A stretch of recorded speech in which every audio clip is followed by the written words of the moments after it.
今日花甲山风台扫过，台湾东部的灾情是真正热。高中64世伫咧二八祈祷会，特别为台湾甲亚洲几啊个受风台损长的所在来祈祷。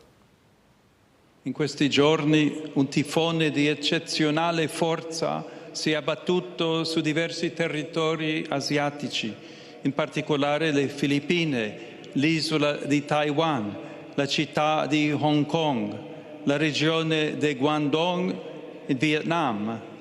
Sono vicino alle popolazioni colpite, specialmente le più povere, e prego per le vittime, i dispersi, le numerose famiglie sfollate, le moltissime persone che hanno subito disagi e anche per i soccorritori e le autorità civili.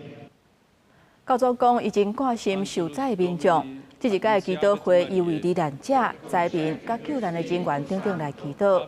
也若校定官方梵蒂冈新闻网嘛刊出台湾风灾的相片，表达对咱台湾的关心。